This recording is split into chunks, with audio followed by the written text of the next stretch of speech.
Hello everyone, welcome to Ganit Academy. In this video, let us deal with number system, which is your chapter 1 in maths. So what do you know about these numbers? Can you ever imagine your life without numbers? No, that's not possible. So let us see some examples where we use these numbers in daily life.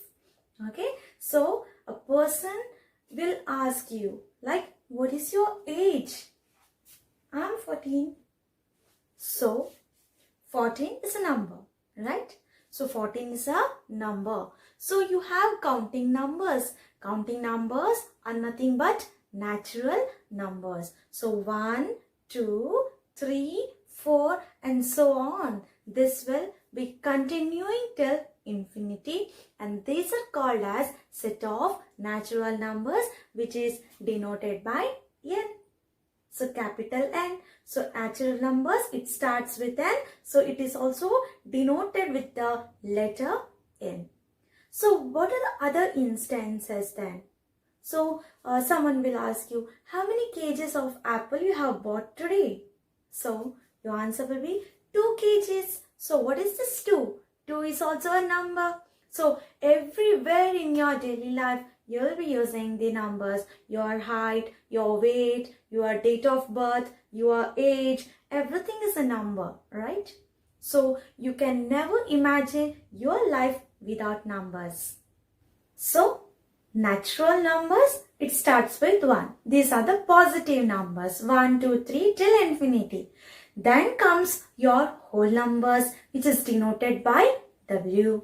That is capital W. Whole numbers, starting letter is W, and it is also denoted with the starting letter W. So it includes 0 along with the natural numbers. So now the question is, can you imagine your life without 0? Can you? No.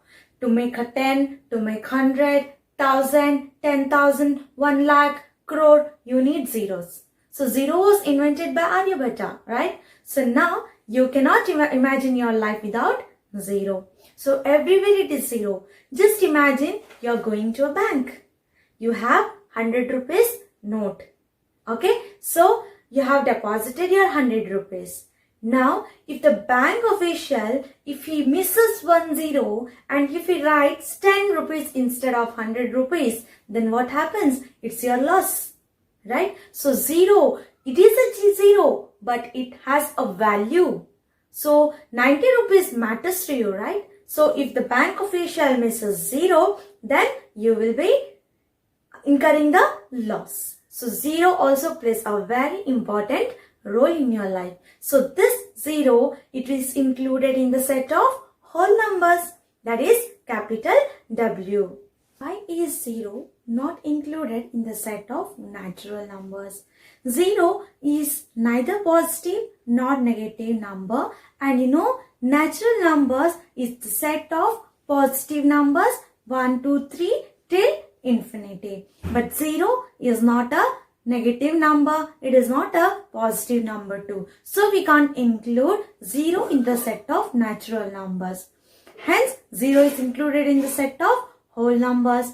Now after natural numbers and whole numbers, you had studied about integers, right? In class 7 you had studied about integers. So what are these integers? Integers, nothing but this is the set of numbers like positive numbers, negative numbers along with the 0. So we had studied a number line where 0 was considered in the center, and to the right of 0 there was positive numbers, and to the left of 0 there was negative numbers. So integers means from minus infinity till minus 1, and again it includes 0, and then from 1 till infinity it consists of positive numbers. So we can say that every whole number is an integer. Every natural number is an integer. Okay, but every integer is not a whole number. Every integer is not a natural number too. Okay, then we had studied how to represent integers on the number line. We studied about different properties like commutative property, associative property, closure property, distributivity also. That is in the class 7. Then after this integers, so there is one question to you. Like, where are these negative numbers really used in the real life? Okay, imagine you are in Shimla, in a hill station. Okay, there what happens? You will feel very cold, very cold. Imagine there is a snowy day. Then the temperature will normally be negative, like minus 3 degrees Celsius, minus 4 degrees Celsius, and so on. So that is where you will see the negative numbers in years. Is denoted by capital Z, not capital I. Okay, because capital I, it is used to represent set of irrational numbers. Here capital Z is used because it is from the Greek word that is zelan, which means it is numbers. Okay, zelan means numbers. So capital Z is used to represent integers. So Z, that is represented like this. Integers are represented like this. Let's see about another type of numbers called as rational numbers. Rational numbers you have studied in class 8. So what are these rational numbers? The name itself suggests ratio. Rational, ratio. So ratio is nothing but it is a fraction. So numbers which can be written in the form of P divided by Q, where P and Q are integers and Q is not equal to 0, then such numbers are called as rational numbers. Okay, so where do we use these rational numbers in real life? Imagine you all friends are doing a party, that is a pizza party. Now you members, like you are 18 number and there is one pizza. Now you will cut the pizza into 8 pieces. Okay, each one will get 1 piece. So now what is your share?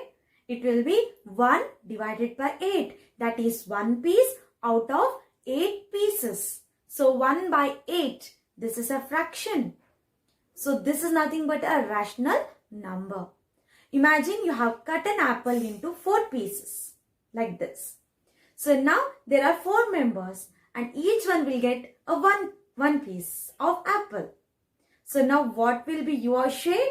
That will be 1 divided by 4. Similarly, you can consider the cake also. Okay, it will be divided among you. Then what is your share? Just calculate this on your own. So this is where rational numbers come into use. Next, you will study about irrational numbers. So after this rational numbers, we will study about irrational numbers. So actually, when was this irrational numbers invented? See, Pythagoreans actually, when they were seeing or when they were measuring the sides of triangle, okay, that was right angled isosceles triangle, where you have base and where you have perpendicular equal to 1 unit. Then they were calculating the hypotenuse. So if you calculate the length of the hypotenuse, then it will be using the Pythagoras theorem, square root of base square plus perpendicular square. So hypotenuse, that is equal to square root of 1 plus 1, that is equal to square root of 2. So square root of 2 is an irrational number. Similarly, pi, you know, right? When you are calculating the area of circle, it will be pi r square. That pi is an irrational number. Square root of 3, square root of 5, square root of 7, square root of 11. This is also irrational numbers. So you can see any prime number. If I take the square root of any prime number, it will be an irrational number. Okay, not only prime number, you can also consider square root of 8. Why square root of 8? It can be written as 2 square root 2. So where square root of 2 is involved. So again, it is an irrational number. So just remember, irrational numbers cannot be written in the form of P by Q. But rational numbers, they can be written in the form of P by Q, which is a ratio or a fraction. So these are real numbers. Okay, real numbers. Okay, that will be rational plus irrational numbers. Once again, rational numbers, you will be having integers. In integers, you will be having negative numbers along with the whole numbers, and whole numbers, it will be consisting natural numbers along with 0. So every point on a number line, that will be representing a real number. This is all about number system.